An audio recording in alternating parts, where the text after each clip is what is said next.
Hi, I'm Emily Falkreath. Welcome back to Skyrim Storytime. I'm continuing with the 16 Accords of Madness, which is a collection of stories about Sheogorath and what happens when he comes across other daedric princes. So this one is about him and Vaermina.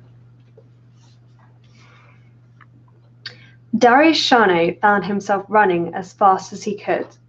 He had no idea what he was running from or towards, but he didn't care. The desire saturated his mind. There was nothing in the world except flight. He looked around for landmarks, anything to place himself or to use as a target, but to no avail. The featureless grasslands through which he was sprinting extended as far as the eye could see. I just have to keep running, he thought to himself. I have to run as fast as I can. On and on he ran, with no end in sight or in mind. Standing over Darius Shano, while he lay quietly in his bed, were his mistress, Vaermina the Dreamweaver, and the mad god Sheogorath. Vaermina looked down with pride at this disciple of hers, and was boastful of her little jewel. Such potential in this one. Through dreams of inspiration, I have nurtured literary talent into fruition, and now he stands in acclaim as an emerging bard and poet. He will gain much favour before I tire of him. Sheogorath, too, gazed at the young Breton artist and saw that he was indeed famous among the other mortals. Mused Sheogorath, but how many are there who hate this mortal whom you have built? It is the hatred of mortals which confirms greatness, and not their love. Surely you can accomplish this as well. Vaermina's eyes narrowed. Yes, the mortals are indeed often foolish and petty, and it is true that many of their most bold have been despised. Do not worry, mad one, for I have the power to achieve many forms of greatness with this one, hatred among them. Perhaps, Dreamweaver, it would be amusing to show who has this power. Inspire foolish, arrogant hatred of this mortal for 10 years, and then I will do the same. We shall see whose talents are the most efficient, free of aid or interference from any of the daedra. At this, she relaxed into confident pleasure. The mad god is indeed powerful, but this task is suited to my skills. The mortals are repulsed by madness, but rarely think it worthy of hate. I shall take pleasure in revealing this to you, as I bring the more subtle horrors out of this mortal's subconscious. And so, in the 19th year of his life, the dreams Darius Shano had been experiencing began to change. Fear had always been part of the night for him, but now there was something else. A darkness began to creep into his slumber, a darkness that sucked away all feeling and colour, leaving only emptiness behind.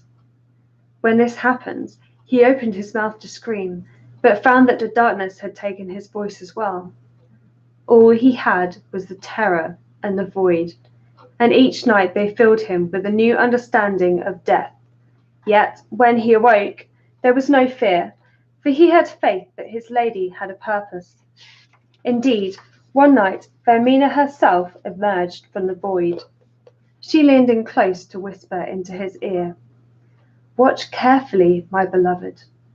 With that, she pulled the void away, and for hours each night she would reveal to Darius the most horrible perversions of nature.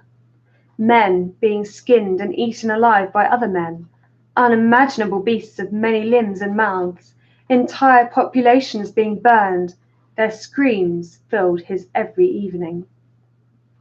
In time, these visions gnawed at his soul, and his work began to take on the character of his nightmares. The images revealed to him at night were reproduced on the page, and the terrible cruelty and hollow vice that his work contained both revolted and fascinated the public. They revelled in their disgust over every detail. There were those who openly enjoyed his shocking material, and his popularity among some only fed the hatred of those who found him abhorrent. This continued for several years, while the infamy of Darius grew steadily. Then, in his 29th year, without warning, the dreams and nightmares ceased. Darius felt a weight lifted, as he no longer endured the nightly tortures, but was confused. "What have I done to displease my mistress?" he wondered out loud. "Why has she abandoned me?" Vaermina never answered his prayers. No one ever answered, and restless dreams faded away to leave Darius in long, deep sleeps. Interest in the works of Darius Shano waned. His prose became stale, and his ideas failed to provoke the shock and outrage they once had. As the memory of his notoriety and of his terrible dreams faded, the questions that raced in his mind eventually produced resentment against Vaermina, his former mistress. Resentment grew into hatred. From hatred came ridicule, and over time, ridicule became disbelief. Slowly, it became obvious. Vaermina had never spoken to him at all. His dreams were simply the product of a sick mind that had righted itself. He had been deceived by his own subconscious, and the anger and shame overwhelmed him.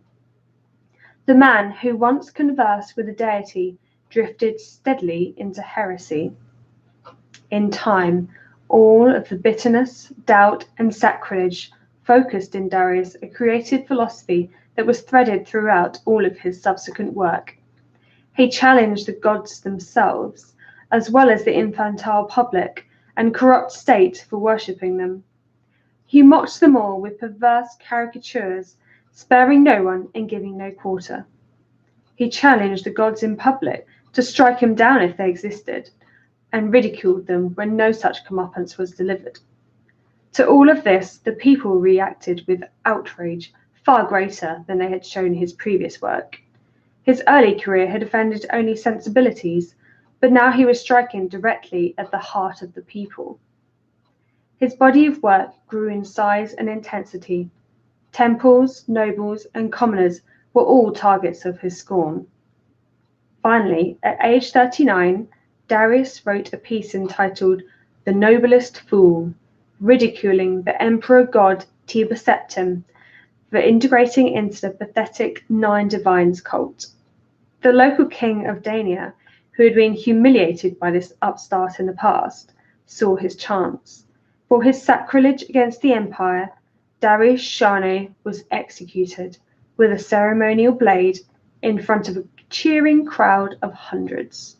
His last bitter words were gurgled through a mouthful of his own blood. 20 years after their wager was first placed, Vaermina and Sheogorath met over Darius Shano's headless corpse. The Dreamweaver had been eager for this meeting. She had been waiting for years to confront the daedric prince over his lack of action. "I have been deceived by you, Sheogorath. I performed my half of the bargain, but during your 10 years you never contacted the mortal once. He owes none of his greatness to you, or your talents, or your influence." "Nonsense," croaked the mad god. "I was with him all along. When your time ended and mine began, your whispers in his ear were replaced with silence. I severed his link to that from which he found the most comfort and meaning, and withheld the very attention the creature so desperately craved. Without his mistress, the man's character could ripen under resentment and hatred. Now his bitterness is total, and overcome by a madness fueled by his rage, he feeds me in my realm as an eternal servant." Sheogorath turned and spoke to the empty space by his side. Indeed, Darius Shano was a glorious mortal, despised by his own people, his kings, and even by the gods he mocked. For my success, I shall accept 80 followers of Vaermina into my service, and the dreamers will awake as madmen. And thus did Sheogorath teach Vaermina that without madness there are no dreams and no creation. Vaermina will never forget this lesson. The end.